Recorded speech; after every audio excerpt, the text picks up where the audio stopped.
প্রায় ৫০০ বছর ধরে জলের তলায় থাকা এক জলজ উদ্ভিদের খোঁজ পেলেন বিজ্ঞানীরা। সেই জলজ উদ্ভিদের নাম এখন পর্যন্ত ঠিক করা হয়নি। একটা গুরুত্বপূর্ণ তথ্য নিয়ে তোমাদের সামনে আসলাম একটু অন্য টপিকে। সেই উদ্ভিদ এতটাই স্বচ্ছ দেখে লাগছে যে মনে হয় যে সত্যি একটা নরম উদ্ভিজ প্রাণী, কিন্তু তার শিখার প্রত্যেকটা রগ এমনভাবে সুরসুরুর মতন দেখতে যে মনে হয় ছুঁতে নরম লাগবে। খানিকক্ষণ পর্যন্ত বিজ্ঞানীরাও সেই উদ্ভিদকে নিয়ে ভাবলেন।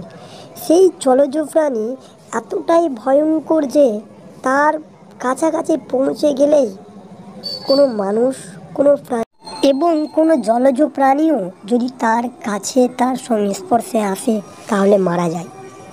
তো কী রয়েছে সেই উদ্ভিদ জলজ প্রাণীর মধ্যে? এমন একটা বিষাক্তকর তথ্য বেরিয়ে আসছে এবং তার যে গাছের পাতাটা দেখতে পাচ্ছ তোমাদের স্ক্রিনের মধ্যে, সেই পাতাটা চারিদিক দিয়ে এক বিষাক্তকরণ হয়ে উঠেছে। আশেপাশে যে জলের যে বাতাক্রম সেটাও কিন্তু ঘন হয়ে রয়েছে এবং সেখান থেকে সেই গাছ থেকে একটা অক্সাইড বেরিয়ে আসছে, যেটা কোনো মাছ বা কোনো জলজ প্রাণীর সংস্পর্শে আসলে গেলেই সেই প্রাণীগুলো মারা যাচ্ছে। এই জলজ উদ্ভিদের নাম হচ্ছে অক্টো উদ্ভিদ। অক্টো উদ্ভিদ এক বিষাক্তকর উদ্ভিদ হিসেবে এখনও বিজ্ঞানীরা ধারণা করছেন এবং সেটা নিয়ে পরীক্ষা নিরীক্ষা করে দেখছেন যে কী জলজ উদ্ভিদ অক্টো উদ্ভিদটা সত্যিই কি নিরাপত্তার কোনো পাতা রয়েছে যেখান থেকে মানুষের ওষুধপত্র তৈরি করার কোনো কাজে দিবে।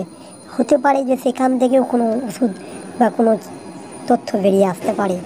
দেখা যাক কী তথ্য থাকছে এবং যেটুকু জানতে পারলাম সেটা হচ্ছে অক্টোক্স যে উদ্ভিদ সেটা কিন্তু বড় বড় সাগরের মধ্যে পাওয়া যায়।